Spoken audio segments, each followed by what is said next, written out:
السلام علیکم ناظرین، اسپیشل ٹی وی کے پروگرام دستک کے ساتھ میں ہوں آپ کا میزبان محمد معاویہ۔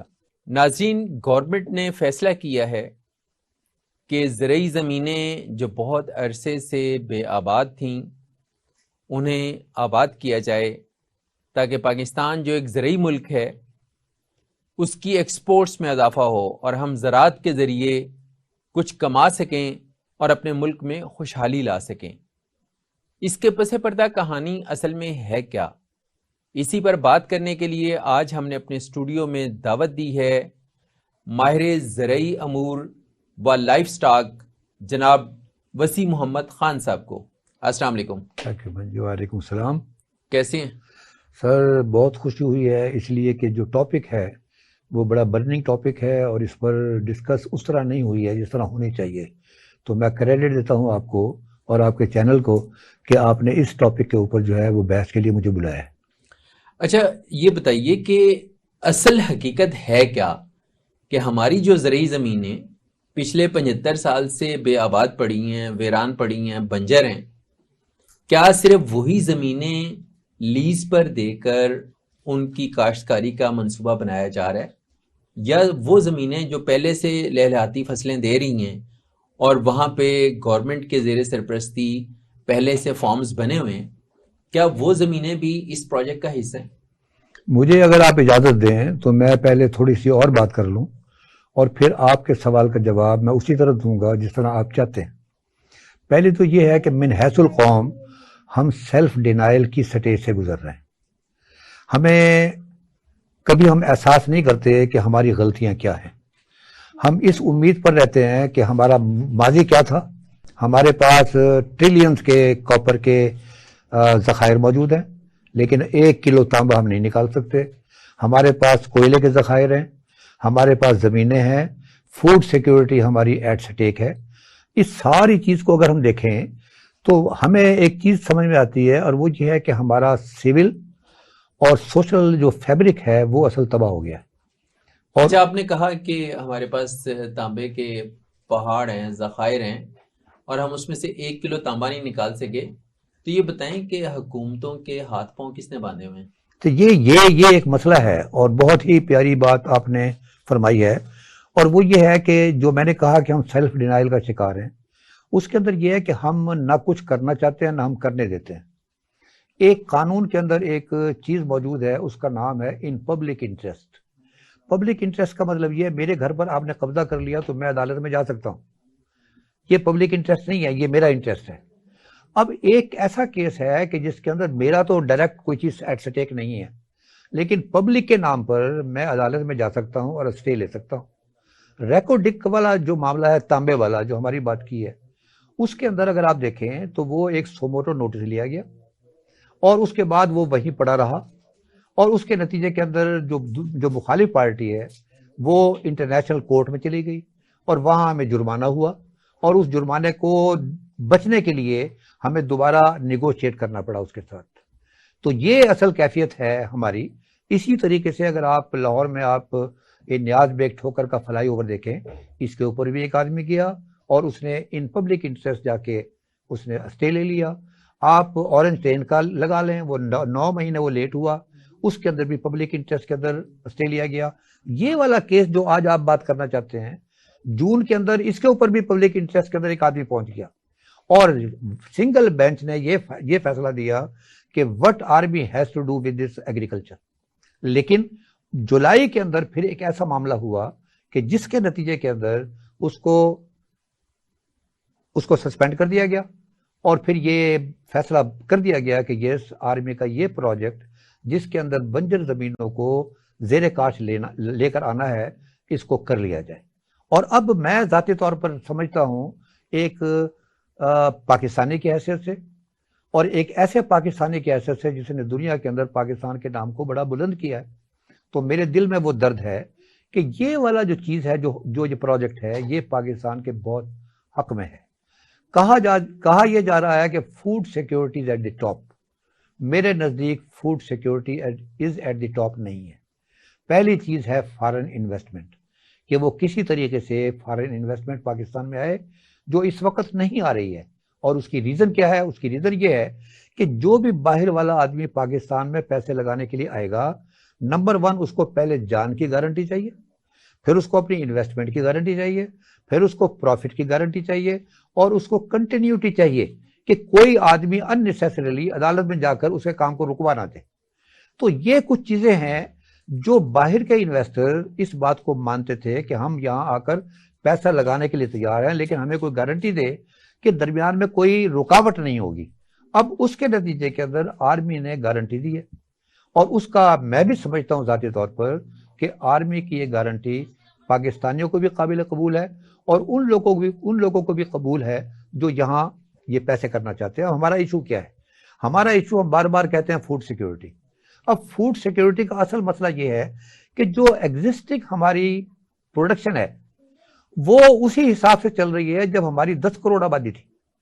آج ہماری آبادی 25 کروڑ ہے۔ سوال یہ ہے کہ وہ ٹیکنالوجی کہاں ہے جو سیکنڈ گرین ریولوشن کو پاکستان میں لا سکے؟ وہ بغیر انویسٹمنٹ کے نہیں آ سکتی۔ اگر یہ جو ہمارے پاس 8 ملین ہیکٹر، اگر یہ رقبہ زیر کاشت آ سکتا ہے، جو بالکل آ سکتا ہے، اس میں قطعاً کوئی شک نہیں ہے، لیکن گارنٹی کیا ہوگی کہ اس کے نتیجے کے اندر انویسٹمنٹ آئے گی، اس سے ہمارا جو بیلنس ہے فائنینشیل بیلنس وہ قدرے اچھا ہوگا۔ دوسری بات یہ ہے کہ انویسٹمنٹ ایگریکلچر کے اندر آئے گی۔ وہ تمام زمینیں جہاں روڈ نہیں ہے، کوئی جا ہی نہیں سکتا، وہ زمینیں جو بیرن پڑی ہوئی ہیں اور وہ جسے آپ کہتے ہیں لیول بھی نہیں ہے، وہاں پر راستے نہیں ہیں، وہاں پر پانی نہیں ہے، ان تمام چیزوں کو ڈیولپ کر کے اگر وہ سیڈ جو آج تک پاکستان میں نہیں ہے، جو ڈبل پیداوار دے سکتا ہے، اگر یہ لوگ آ کر اس کو پروموٹ کرتے ہیں، وہ مشینری جو پاکستانیوں نے خواب میں بھی نہیں دیکھی۔ جب میں باہر گیا ہوں تو میں نے بھی پاکستان سے باہر جا کر پہلی مرتبہ وہ مشینری دیکھی تھی کہ جو میں سوچ نہیں سکتا تھا، اور میں سوچتا تھا کہ 50 سال کے بعد یہ ٹیکنالوجی پاکستان میں جائے گی۔ اگر یہ پاکستان میں یہ ٹیکنالوجی آ رہی ہے تو مجھے یقین ہے کہ ایک تو وہ جو انویسٹمنٹ ہے وہ آ رہی ہے، دوسرا وہ لینڈ جو 75 سال میں آپ فرما رہے ہیں کہ ایسے پڑی ہوئی تھی وہ قابل کاشت ہو جائے گی، تیسری چیز ہے لوگوں کو روزگار ملے گا، چوتھا یہ ہے کہ جو ہماری 25 کروڑ کی آبادی ہے اس کے اندر فوڈ سیکیورٹی کا ایک ایلیمنٹ موجود ہوگا، اور ایٹ دی سیم ٹائم جو لوگ وہاں پر کام کریں گے جب وہ دیکھیں گے کہ یہ جانوروں کو کیسے سنبھال رہے ہیں، فصل کی پیداوار زیادہ کیسے لینی ہے، ڈرون کیسے اڑ رہے ہیں، تو ان کو بھی وہ جو جانکاری ہے جب وہ واپس اپنے گاؤں میں جائیں گے تو یہ ٹریکل ڈاؤن ہوگی۔ تو ان ٹوٹیلٹی میں تو اس کے فیور میں۔ اچھا، اس میں جو اعتراض ہے سٹے آرڈر لینے والوں کو یا اس کے خلاف بات کرنے والوں کو، وہ اعتراض فورن انویسٹمنٹ پہ ہے یا فوج کی شمولیت پہ ہے؟ میرا خیال یہ ہے کہ اس کے اندر وہ مائنڈ سیٹ ہے کہ نہ میں نے کام کرنا ہے اور نہ میں نے کرنے دینا ہے۔ ہم بحیثیت پاکستانی آپ جہاں مرضی دیکھ لیں، جہاں کوئی نیک کام بھی آپ کرنا چاہیں تو آپ کو وہاں کوئی نہ کوئی اعتراض مل جائے گا۔ تو مجھے لگتا ہے کہ وہ بیس لیس ہے۔ یہ پاکستان کی آرمی ہے یا اسرائیل کی آرمی ہے، انڈیا کی آرمی ہے، سوال یہ ہے کہ وہ ہمارے ہی رشتے دار ہیں، ہمارے ہی بہن بھائی ہیں وہ سارے۔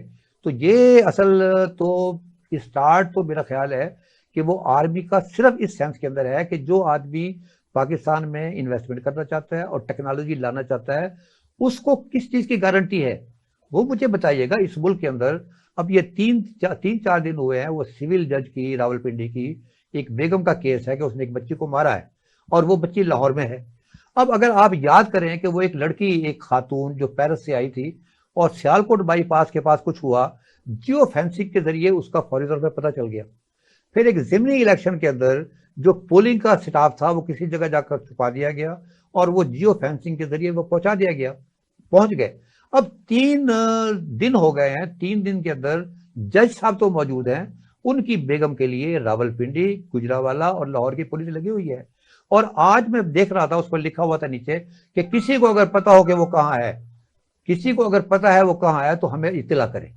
تو یہ جو ہمارا سٹرکچر جو ہے ایکچولی یہ مجبور کرتا ہے کہ ہم آرمی کی طرف جائیں تاکہ شیور ہو اس آدمی کو جو پیسے لگا رہا ہے کہ یہ چلے گا بھی صحیح، میری انویسٹمنٹ جو ہے وہ پاکستان کو بھی فائدہ دے گی، اور ان ریٹرن میں نے یتیموں کے سر پہ ہاتھ رکھنے کا ٹھیکہ نہیں اٹھایا ہوا، مجھے بھی کچھ پروفٹ ہوگا۔ اچھا، لیکن کہا یہ جا رہا ہے کہ فوج کے پاس پہلے کرنے کو بہت سے کام ہیں، تو کیا فوج اب زراعت بھی اس ملک کی اسی کو سنبھالنا ہے؟ یہ آپ نے ملٹی ملین ڈالر کوشچن پوچھا ہے، اور میں سمجھتا ہوں کہ آج کے پروگرام میں جو سب سے امپورٹنٹ بات ہے وہ آپ نے یہ کہی۔ لوگوں کو غلط فہمی ہے کہ ہم لوگ یہاں جو آدمی کبھی مدرسے میں نہیں نہ گیا وہ بھی اپنے آپ کو مفتی سمجھتا ہے، تو لوگوں کو پتہ نہیں ہے کہ یہ آرمی کا کام کیسے ہوتا ہے۔ آرمی کی ایک پوری کور جو ہے وہ لائف سٹاک اور ایگریکلچر پہ ہے، اس کا نام ہے RVFC۔ اور وجہ اس کی کیا ہے کہ اسٹارٹ ہوئی ہے کہ آرمی کو پہاڑی علاقوں میں جانے کے لیے خچروں کی ضرورت ہوتی ہے۔ یہ ریماؤنٹ ڈپو سرگودا کے اندر ہے، وہاں بریگیڈیئر بھی ہوگا، وہاں کرنل بھی ہوگا، لیکن وہ لڑنے والے نہیں ہیں، وہ فصلیں اگانے والے ہیں۔ جانوروں کی بڑھوتری کے بارے میں ہے کہ کس طریقے سے آپ زیادہ سے زیادہ یہ خچر پیدا کر سکتے ہیں، کس طریقے سے جانوروں کو دیکھ بھال کر سکتے ہیں۔ 29 فارم ہیں پاکستان کے اندر، 29 فارم آرمی کے ہیں، وہ لڑنے والے لوگ نہیں ہیں، وہ ایک علیحدہ کور ہے۔ تو لہذا یہ کہنا جو ہے کہ یہ آرمی کا کام نہیں ہے، ان 29 فارمز کے اندر جو ہزاروں ایکڑ کے حساب سے ہیں، وہ وہاں پر پہلے ہی وہ ایگریکلچر کا کام کر رہے ہیں۔ تو میرے نزدیک جو ہے یہ ان کی غلط فہمی ہے، ان کو پتہ نہیں ہے اس بات کا کہ آرمی کی ایک پوری کی پوری کور جس کا انچارج میجر جنرل ہے، اور وہ لڑنے والا گروپ نہیں ہے۔ میرے کئی کلاس فیلو اور میرے جونیئر جو ہیں وہ وہاں پر کوئی بریگیڈیئر کے عہدے پر ہے، کوئی کرنل ہے، اور اس میں بھرتی ہوتے ہیں یہ DVM کے لوگ، ویٹرنری ڈاکٹر اور ایگریکلچر کے جو گریجویٹس ہیں، وہی ان کو کیپٹن کے رینک کے ساتھ ان کو بھرتی کیا جاتا ہے۔ کچھ ان کو تربیت آرمی کی بھی دی جاتی ہے، لیکن بیسیکلی ان کو ڈسپلن سکھایا جاتا ہے۔ اور آپ جائیں، یہ ان کا ہیڈ کوارٹر جو ہے اگاڑا کے اندر ہے، سب سے بڑا فارم آرمی کا، جہاں لائف سٹاک بھی ملے گا، جہاں کراپس بھی ملیں گی، وہ وہاں پر بھی ہے۔ تو لہذا بیسیکلی تو یہ غلط فہمی ہے کہ لوگ یہ سمجھ رہے ہیں کہ وہ ممکن ہے وہاں پر کوئی جنرل ہو، کوئی کرنل ہو، وہ ایڈمنسٹریشن کے لیے ہوگا، وہ فصلیں اگانے کے لیے نہیں ہوگا، وہ فصلیں اگانے والے اور جانوروں کو دیکھنے والے وہ کچھ اور لوگ ہوں گے۔ فوج جو ہے وہ ہماری نظریاتی سرحدوں کا دفاع کرے، وہ پڑوسی ملکوں کے اندر بھی معاملات جو دفاع سے ریلیٹڈ ہیں ان کی مانیٹرنگ کرے، فوج داخلی جو امن ہے اس پہ نظر رکھے، فوج خارجہ پالیسی میں دیکھے کہ کیا ہمارے سیاستدان کوئی ایسا تو نہیں کرنے چاہ رہے جس سے ملک کی سلامتی کو مستقبل میں کوئی نقصان پہنچے۔ فوج فرٹیلائزر کی کمپنیاں چلائے، فوج لائف سٹاک کے ادارے چلائے، سیلاب آ جائے تو آپ ان سے کہیں کہ لائیں اپنی کشتیاں اور لوگوں کو مشکل سے نکالیں، ریسکیو کے جتنے کام ہیں وہ کریں۔ تو یہ بتائیں کہ سول جو انفراسٹرکچر ہے اس ملک کے اندر، ریاست کا جو سول نظام ہے، جمہوریت لوگوں کے لیے، لوگوں کے ذریعے، ٹھیک ہے، وہ کدھر ہے؟ دیکھیں، یہ بات آپ نے ماہر زرعی امور اور حیوانات سے پوچھی ہے، جو آپ نے غلط آدمی سے پوچھی ہے۔ میں خود ان آدمیوں میں شامل ہوں جو یہ سوال کرتا پھرتا ہوں کہ where is rate of law. آپ فوج کا جو مسلسل دفاع کر رہے ہیں تو میں پھر سوال تو کروں گا نا کہ ہماری جو جمہوری حکومتیں ہیں اور سیاستدان وہ کدھر ہیں؟ اس لیے کہ آپ میں اور مجھ میں ایک فرق ہے۔ میں آرمی کی اس کور کا جو ایگریکلچر اور لائف سٹاک کا کام کرتی ہے، میں اس کا ماسٹر ٹرینر رہا ہوں کہ وہ تمام فارمرز کو، جس میں تمام فارم مینیجرز کو، جس میں بریگیڈیئر لیول کے لوگ بھی ہوتے تھے، میں جا کر ان کو لیکچر دیا کرتا تھا کہ کس طریقے سے آپ نے اس کو پیداوار اس کی بڑھانی ہے۔ تو یہاں تک چونکہ میں واقف ہوں، اس لیے آپ کو ایسا لگتا ہے کہ میں سپورٹ کر رہا ہوں، لیکن میں مایوس ہوں ریٹ آف لا سے، جس کی میں نے 3-4 مثالیں آپ کو دی ہیں۔ اب معاملہ یہاں پر وہ والا نہیں ہے، ہمارے پاس پیسے تو ہے نہیں، ہم کسی کو خود بھی کام نہیں کرنا چاہتے، کسی کو کرنے بھی نہیں دیتے۔ اب باہر والے کچھ لوگ جس کی ہمیں پیسوں کی سخت ضرورت ہے، وہ پاکستان میں آ کے یہ کام کرنا چاہتے ہیں کہ 8 ملین ہیکٹرز کا مطلب یہ ہے کہ 2.5 ایکڑ کا ایک ہیکٹر۔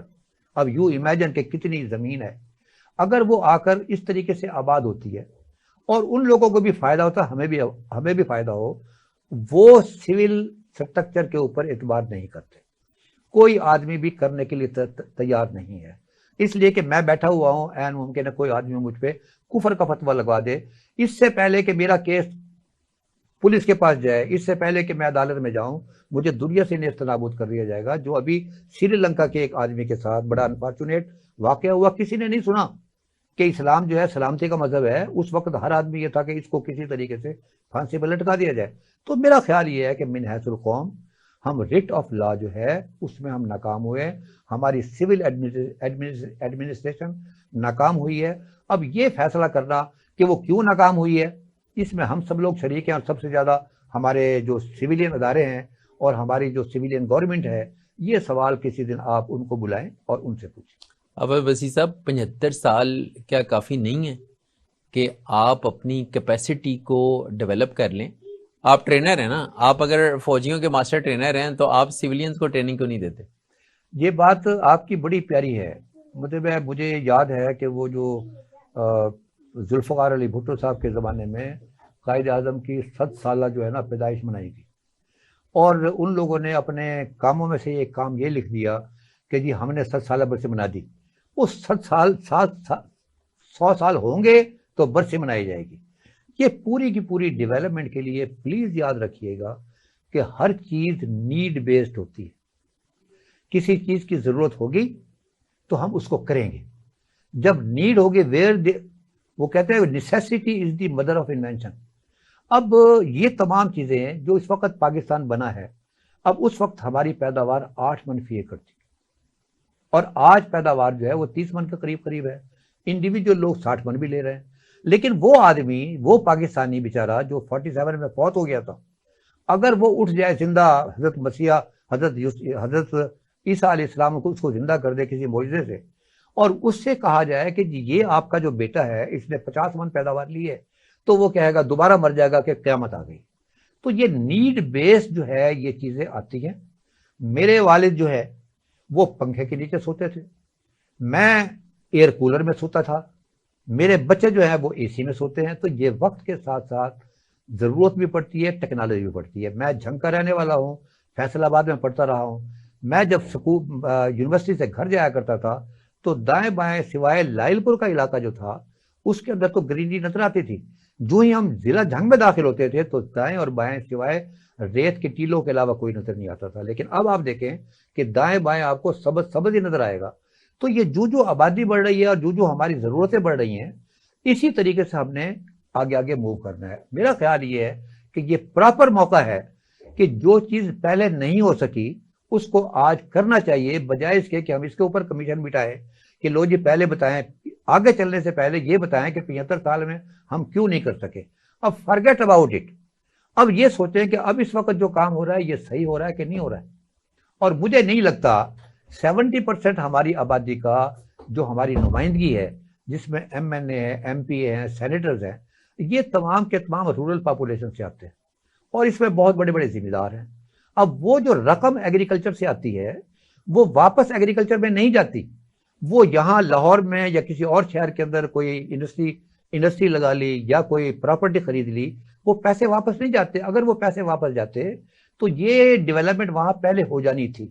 لیکن چونکہ اس کے اندر ہماری جو اشرافیہ فیل ہوئی ہے، اس کی بنیاد کے اوپر اب یہ کنڈیشن ہو گئی ہے کہ ایک موقع مل رہا ہے، کچھ لوگ آپ پر اعتبار کرنے کے لیے تیار ہے، provided army gives you guarantee. تو میرا خیال یہ کہ وی شوڈ گو اہیڈ. لیکن ہماری حکومتیں جتنی بھی آج تک بنی ہیں اس میں جتنے بھی لوگ جنوبی پنجاب سے آئے یا اپر پنجاب سے آئے یا وسطی پنجاب سے ہیں، موسٹلی جو تھے وہ ذمہ دار ہی تھے. اور پورا سندھ ذمہ دار ہے. ٹھیک ہے، سندھ سے جتنے لوگ آتے ہیں وہ سارے ذمہ دار ہیں موسٹلی. تو ان کے ہوتے ہوئے ہمارے ملک کی زراعت جو ہے وہ کیوں نہیں ترقی کر سکی؟ بس یہ میں نے آپ کو بتایا کہ ان کے ذہن میں یہ ایگریکلچر اصل یہ آپ نے ایک اور سوال اچھا کیا ہے. ایکچولی جب پاکستان بنا ہے تو Pakistan totally it was based on agriculture. یہاں پر 3-4 میں گنوا سکتا ہوں، ستلج کاٹن مل دوکاڑا، لائل پور کاٹن مل یہ تھی، ایک راوالی شوگر مل تھی. یہ اس کے بعد کوئی چیز نہیں تھی. یہ اس زمانے میں بھی انگریزوں کے زمانے میں یہ خام مال کے پیدا کرنے والا یہ علاقہ تھا.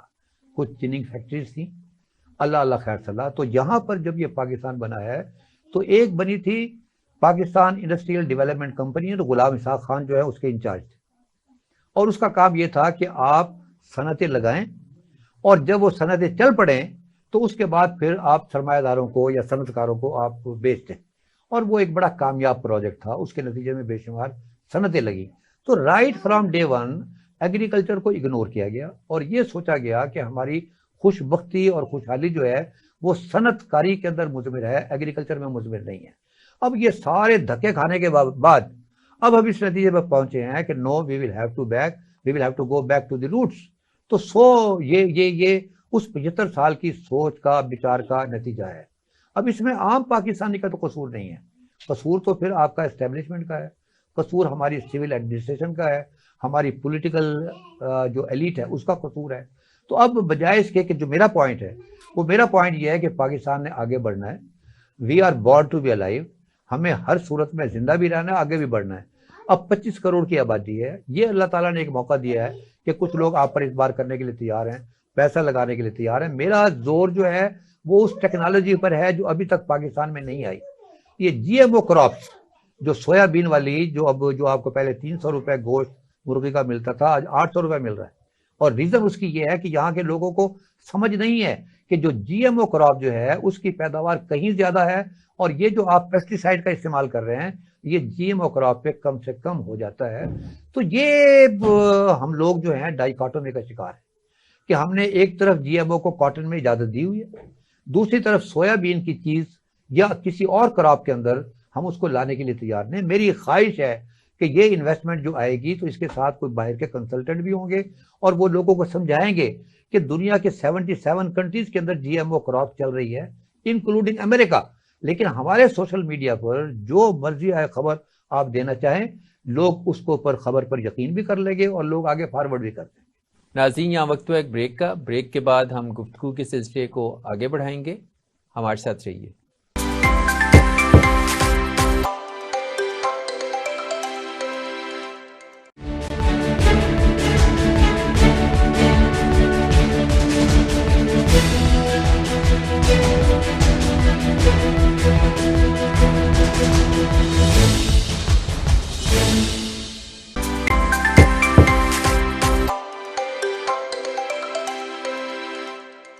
Welcome back.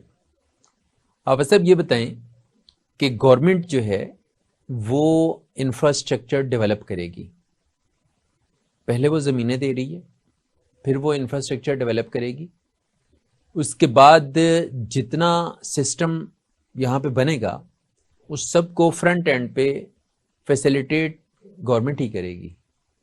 ظاہر ہے کہ محکمہ جنگلات ہے، محکمہ زراعت ہے، محکمہ آبپاشی ہے، جتنے محکمے اس کے ساتھ انوالو ہوں گے وہ سب کے سب سول ڈپارٹمنٹس اس سارے انفراسٹرکچر کی ڈیولپمنٹ پہ کمر بستہ ہو جائیں گے۔ جب ریٹرن آئے گا، پروفٹ آئے گا، اس میں کیا شیئرنگ ہے؟ اچھا دیکھیں، میں اس سے پہلے تو جو آپ نے سیویلین کی بات کی ہے میں ایک ایگزامپل دینا چاہتا ہوں، اور یہ وہ سپورٹ کرتا ہے اس بات کو کہ why I am supporting army. 2010 کے اندر شہباز شریف صاحب کی گورنمنٹ آف پنجاب نے 2200 ایگریکلچر، لائف سٹاک اور فارسٹری گریجویٹس کو 12 ایکڑ زمین دی تھی۔ اس کے اندر میں بھی اس کا ایک بینیفیشری ہوں بیک ان 2010، اور اس کے بعد یہ ہم نے وہ زمین کو ڈیولپ کرنا تھا، اور پھر یہ زمین جو ہے اس کے پراپرٹی رائٹس 2200 گریجویٹس کو ملنے چاہیے۔ اب کچھ علاقے ایسے ہیں جہاں آج 13 سال گزرنے کے باوجود ان کو قبضہ نہیں ملا، جہاں قبضہ مل گیا وہاں 5 سال کے بعد وہ جو ایک سیس لیتے ہیں وہ انہوں نے بند کر دیا کہ ہمیں کچھ پتہ نہیں ہے اس بات کے بارے میں۔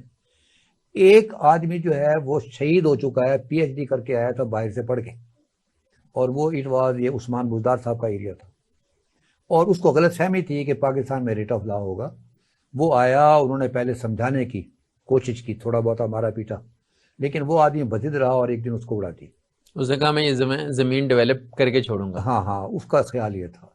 تو میرے اب اصل کہنے کا مقصد یہ ہے کہ سیویلین کا بالکل یہ فیصل آباد کے اندر جو آڈیٹوریم ہے نصرت فتح علی خان کا، وہاں پروگرام بنایا گیا تھا، وہاں بینک والے بھی تھے، آبپاشی والے بھی تھے، ایڈمنسٹریشن والے بھی تھے، اور وہ میکنائزیشن والے بھی تھے، این آر ایس پی بھی تھی، میں بھی وہاں موجود تھا، اور وہاں بتایا گیا آپ فکر نہ کریں، آپ کو ہر قسم کی امداد ملے گی۔ اور اس کے بعد گون ود دی ونڈ، رات گئی اور بات گئی، تو یہ آج تک یہ کام اسی طریقے سے چل رہا ہے. وہ دھکے کھاتے پھر رہے ہیں بورڈ آف ریونیو کے, اور وہ کئی مرتبہ جاتے ہیں اور پھر وہ پتا جی ابھی تو فیصلہ نہیں ہوا اور پتہ نہیں بنے گا کیا. تو کم از کم یہ آرمی کی جو ساتھ میں ہوگی اس میں یہ ضرور بینیفٹ ہوگا کہ یہ سارا کا سارا امپلیمنٹ ہو جائے گا. اب جی اچھا, آپ کی بات کا اگر میں یہ مطلب سمجھوں کہ ہمارے سول ادارے سب کے سب نالائق ہیں, ہمارا سول جو بیوروکریسی کا جو سسٹم ہے وہ ٹوٹلی کولیپس کر چکا ہے, اور ان کے اندر نہ تو وہ اہلیت ہے کہ وہ کسی کام کو پایہ تکمیل تک پہنچائیں, نہ ان کے اندر یہ صلاحیت ہے کہ وہ کچھ نئے آئیڈیاز کو سوچیں اور ان پر امپلیمنٹ کریں, اور نہ ہی ریاستی اداروں کے اندر سول ڈپارٹمنٹس کے اندر یہ کیپیسٹی ہے کہ اگر کوئی بندہ پاکستان کی خدمت کرنا چاہے تو وہ اس کو تحفظ دے سکیں. اگر سبھی کچھ کی گارنٹی کے لیے, سی پیک کی گارنٹی, اس پروجیکٹ کی گارنٹی, اگر سبھی کے لیے فوج ہی کی ضرورت ہمیں پڑنی ہے تو آپ انہیں ریاستی نظام مستقل دے دیں, کیا حرج ہے اس میں؟ اچھا, یہ بدقسمتی ہے, یہ اتنا بڑا فتویٰ تو میں دینے کے لیے تیار نہیں ہوں کہ وہ نااہل ہیں اور بالکل کولیپس کر گئے ہیں. لیکن میرا خیال یہ ہے کہ بوتھ جب تک گورنمنٹ آرمی کی رہی اور جب سویلین رہی, بوتھ آر رسپانسبل اس بات کے لیے کہ جو کام کرنے والا آدمی ہے اس کو کہتے ہیں کھڈے لائن لگانا, اور جو اپنی مرضی کا کام لینے والا جو ہے اس کو پروموٹ کرنا. یہ آپ بھی اس پاکستان میں رہتے ہیں, میں بھی پاکستان میں رہتا ہوں, کہ جو کام کرنے والا آدمی ہے وہ ایک طرف ہو جائے گا, اور اس کے نتیجے میں وہ جو اس قسم کے آدمی جو فن رکھتے ہیں کہ یہ جو اب حکومت میں ہے یہ چاہتا کیا ہے, اور اس کو وہی چیز سناتے ہیں. یہ مسلسل ایک عمل ہے جو جس کی بنیاد کے اوپر یہ ایک عمارت ایسی کھڑی ہو رہی ہے, تو جس عمارت کے اندر اچھے لوگ جو ہے وہ پیچھے رہ گئے, اور کوئی آدمی وہ جرت کرنے کے لیے تیار نہیں ہے کہ کل کو میرا تبادلہ ہو جائے گا, کل کو میرا کچھ اور مصیبت آ جائے گی. تو میرا خیال یہ ہے کہ یہ ایک کنٹینیوس پروسیس کے نتیجے کے اندر ہم اس لیول پر پہنچے ہیں کہ سول اداروں کے ساتھ سول ادارے جو ہے اپنا کام نہیں کر سکتے, اور میں اس کی دلیل دیتا ہوں. میں نے بتایا کہ 29 فارم جو ہے وہ آرمی کے ہیں, تقریباً 100 سے زیادہ جو فارم ہیں, 100 سے زیادہ ایگریکلچر کے فارم, یہ ریسرچ والوں کے پاس ہیں, ایگریکلچر کے, ایگریکلچر ایکسٹینشن کے پاس ہیں, واٹر مینجمنٹ کے پاس ہیں.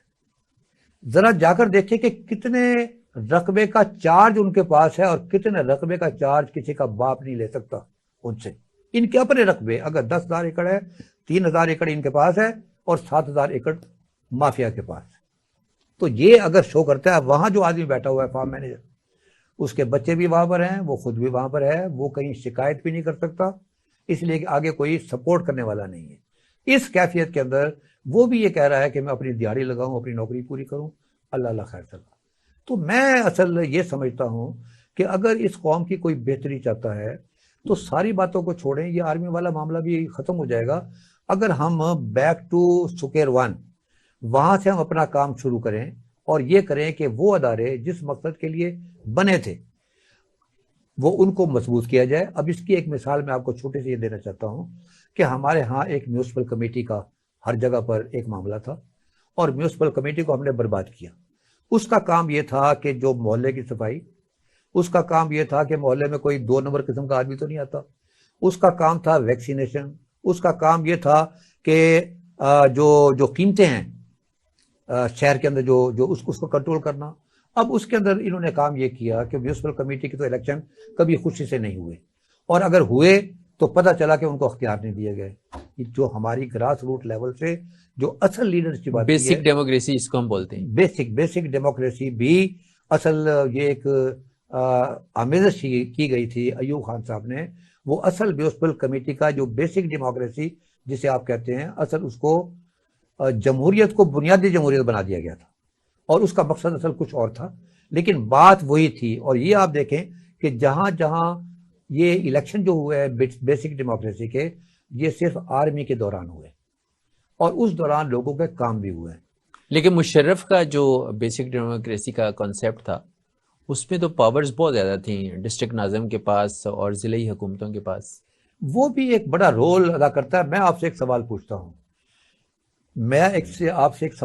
اور وہ سوال یہ ہے کہ اس سے پہلے اگر محرم کا جلوس جا رہا ہے، اگر کسی اور پارٹی کا جلوس جا رہا ہے تو اس کے پیچھے پولیس اور علاقہ مجسٹریٹ اس کے پیچھے ہوتا تھا، اور وہ رسپانسیبل ہوتا تھا کہ یہاں پر کوئی توڑ پھوڑ نہ ہو اور یہاں کوئی گڑبڑ نہ ہو اور فوری طور پر ایکشن لیا جائے۔ وہ علاقہ مجسٹریٹ جو ہے اس کے ہاتھ میں پولیس بھی ہوتی تھی اور وہ آرمی کے ساتھ بھی ان ٹچ رہتا تھا۔ کبھی کبھار یہ خبر بھی آتی تھی کہ وہ حالات خراب ہو گئے اور شہر جو ہے فوج کے حوالے کر دیا گیا۔ یہ مشرف نے جو ڈسٹرکٹ ناظم وغیرہ کا جو بنایا تھا کام، اس میں اصل یہ مجسٹریسی اختیارات واپس لے لیے گئے تھے اور اس نے بہت زیادہ نقصان پہنچایا۔ اس کا خیال یہ تھا کہ تحصیل ناظم ساتھ میں ہوگا اور وہ گولی چلانے کا رسک لے گا، لاٹھی چارج کرنے کا رسک لے گا، جو یہ عام پبلک والے آدمی رسک نہیں لے سکتے تھے۔ اور اس کے نتیجے میں آپ ذرا اس وقت سے آپ ذرا اپنے ذہن میں لے کر آئیں، مجھے وہ لاہور یاد آ رہا ہے کہ it was free for all. وہ تھا تو کوئی ڈینش، کسی نے کوئی رسول پاک کی شان میں گستاخی کی تھی، اس کے خلاف جلسہ تھا، لیکن لوٹ مار شروع ہو گئی اور روکنے والا کوئی نہیں تھا۔ پھر اسی طریقے سے یہ بالکل مائنڈ سیٹ تبدیل ہو گیا۔ بے نظیر کی شہادت کے دوران آپ دیکھیں کہ it was for 3 days it was free for all, کہ کرنے دیں۔ اور وہ جو لوگ جو مسافر آ رہے تھے وہاں پر ناظم ضلع کو کہا گیا ان کے کھانے کا بندوبست کریں، لیکن اگر پبلک گاڑی کو جلاتی ہے تو اس کو آپ نے روکنا کوئی نہیں ہے۔ یہ ہم آج بھی دیکھ رہے ہیں، اب مائنڈ سیٹ یہی بن چکا ہے کہ کوئی اس وقت روکنے والا نہیں ہوتا۔ یہ 9 مئی کا واقعہ تازہ واقعہ ہے، مطلب روکنے والا کوئی نہیں تھا، اس لیے کہ وہ مائنڈ سیٹ جو مشرف دے گیا اس کا مطابق یہ کچھ کر لینے دیں، بعد میں آپ لوگوں کو پکڑیں۔ تو میرا ذاتی خیال یہ ہے کہ ہمیں ری رائٹ کرنا پڑے گا مافیاز کو، اس کا مطلب کہ اسٹرینتھن اور ایمپاور ہم نے خود کیا۔ میں اب ایک میرے دوست ہیں جو ریٹائرڈ ہیں ایمبیسڈر اور بڑے کامیاب ایمبیسڈر رہے ہیں، اور وہ 53 54 55 میں پنجاب یونیورسٹی کے اسٹوڈنٹ تھے، اور یہ کافی ہاؤس جو پاک ٹی ہاؤس، یہاں پر لوگ بیٹھتے تھے اور یہ بڑے بڑے شاعر اور بڑے بڑے لوگ آیا کرتے تھے۔ تو ان سے میری بات چیت ہو رہی تھی، پرسوں چوتھ وہ میرے گھر آئے ہوئے تھے، تو وہ ایک واقعہ ایسے انہوں نے کہا کہ فیض احمد فیض جب ان پر غداری کا مقدمہ ہوا اور وہاں سے وہ رہا ہو کے آئے تو ہی کیم دیئر ان پاک ٹی ہاؤس، اور وہ سب لوگ جو ہے وہ طالب علم جو چکے ان کی شاعری سے بڑے متاثر تھے، تو وہاں پہنچے اور وہاں ایک سوال پوچھا گیا کہ آپ کے کیا خیال میں پاکستان کا مستقبل کیا ہوگا؟ تو انہوں نے ایک تاریخی جواب دیا تھا، اور وہ یہ تھا، جو ایمبیسڈر صاحب جو who was a student at that time اور he was sitting there، تو وہ کہتے انہوں نے جواب دیا کہ اگر تو یہاں آئین کی حکومت رہی، آئین کو امپلیمنٹ کیا گیا، ریٹ آف لا رہی، تو it will be beautiful future, اور اگر یہ اسی طرح کھیل کھلاڑ ہوتا رہا اور آئین کی حکومت نہ رہی، مرضی کی حکومت آتی رہی، تو پھر اس کے بعد at the end of the day یہاں مافیاز کی حکومت ہوگی۔ اور یہی ہم دیکھ رہے ہیں، یہ جو آج ہم آرمی کی بات کر رہے ہیں یہ اس مافیاز کے اگینسٹ ہے۔ میں نے خود بتایا ہے، آپ ذرا مہربانی فرما کے کسی ایگریکلچر والے ڈائریکٹر جنرل کو بلائیں اور اس سے پوچھیں کہ بھائی صاحب کتنے فارمز آپ کے انڈر ہیں، اور پھر اس سے پوچھیں کہ کمانڈ ایریا کتنا ہے، تو وہ آپ کو بتائے گا کہ بھائی صاحب 10,000 ایکڑ فلانے فارم پہ ہیں اور کمانڈ ایریا صرف میرے پاس 3,000 ایکڑ ہے۔ تو یہ اصل ہمیں بڑا پیارا سوال آپ کا ہے، ایک بحثیت پاکستانی میں بھی ایسا سوچتا ہوں کہ کیا میرا بچہ باہر جا رہا ہے، کوئی قانون کی پابندی، کوئی سختی، کوئی اس قسم کی کوئی چیز، کوئی امپلیمنٹیشن کوئی ہوگی یا نہیں ہوگی؟ میں نے اپنے بچوں کو کہا ہوا ہے کہ اگر مجھے باہر کوئی قتل کر دے تو تھانے جانے کی ضرورت نہیں ہے، اس لیے کہ رائٹ فرام تھانہ اپ ٹل ہائر لیول وہاں انصاف ملنے کی ایک عام پاکستانی کو اس کو کوئی یقین نہیں ہے، تو لہذا وائی ٹو ویسٹ ٹائم، جو سب کے ساتھ ہوگا وہی ہمارے ساتھ بھی ہو جائے گا۔ تو میرا ذاتی خیال یہ ہے کہ at the end of the day ہمیں وہیں سے شروع کرنا چاہیے جہاں علامہ اقبال نے خواب دکھایا تھا، جہاں قائد اعظم کی خواہش تھی، تو ہمیں وہیں سے اس کام کو شروع کرنا چاہیے، اور جہاں جہاں ہماری غلطی ہوئی ہیں اس کو ریکٹیفائی کرنا چاہیے۔ اچھا، جیسے مریض ہے اس کو آپ دوا دیتے ہیں، کبھی ڈرپ لگ جاتی ہے، کبھی اس کو میڈیسن دی جاتی ہے، کبھی اینٹی بایوٹک دی جاتی ہے، تو کوشش کی جاتی ہے اس کو اسٹیرائڈز دے کے بھی اٹھانا پڑے۔ تو سیم لائک ہمارے ملک کے ہر معاملے کے اندر جو ملٹری کا ایک رول ہے، اس کے نتیجے میں بہت ساری چیزیں پازیٹیو بھی ہوئی ہیں، لیکن کیا آپ سمجھتے ہیں کہ کوئی نقصان دہ چیز بھی ہے؟ دیکھیں سائیڈ ایفیکٹس کیا ہوں گے اس دیکھیں پروجیکٹ میں میں؟ کبھی بھی اس کے حق میں نہیں ہوں۔ ابھی سائیڈ ایفیکٹ کی آپ بات کر رہے ہیں، میں اس کو جو ہے نا، یہ آرمی کی جو ایفیشنسی ہے یہ اس کے خلاف بھی ہے کہ آپ آرمی سے وہ کام لیں جو اس کا کام نہیں ہے. اس کو تو وہ سٹی رائٹ کے طور پر مصیبت کے وقت اس کو آنا چاہیے. یہ ملک کی سیکیورٹی کا مسئلہ ہے, وہ تو آنا چاہیے, لیکن سٹی رائٹ کا مطلب یہ ہے کہ علاج اصلی چیز جو ہے علاج ہے. سٹی رائٹ تو اس صورت میں ہے کہ جب دیر از نو وے پورے ملک میں انارکی پھیل گئی ہے, اس وقت آرمی کو آنا چاہیے. تو ان کی ایفیشنسی پہ بھی اگر آپ ان کو اسی کام میں لگائے رکھیں گے تو ان کی ایفیشنسی پہ فرق پڑے گا. لیکن جو چیز میں سمجھا نہیں سکا ابھی تک, وہ میں یہ نہیں سمجھا سکا کہ آرمی کی ایک کور ہے جو ایگریکلچر اور لائف سٹاک کو سنبھالتی ہے, جس کا اس سے تعلق نہیں ہے. یہ لڑنے والی فوج نہیں ہے, اور یہ ہمیشہ انڈیا کے اندر بھی ہے, یہ پاکستان میں بھی ہے. انہیں بھی خچر چاہیے, ہمیں بھی خچر چاہیے. تو یہ تو کام چل رہا ہے, پہلے تو ہم اس چیز کو ایک طرف رکھتے ہیں. لیکن معاملہ آپ کا سوال یہ ہے کہ جو تاثر مل رہا ہے وہ یہ ہے کہ ہر چیز کا علاج آرمی ہے. یس یو آر رائٹ, یہاں پر ہمیں ضرور سوچنا چاہیے, اور یہ سوچنے کا جو اصلی فائدہ ہے جب یہ ہوگا جب ہمارے سیاستدان اس کے بارے میں سوچیں گے اور آرمی ان کو سپورٹ کرے گی. یہ جب ایک پیج پر ہوں گے تو پھر یہی ہوگا کہ نہ یہ ان کے کام میں مداخلت کریں نہ وہ ان کے کام میں مداخلت کریں.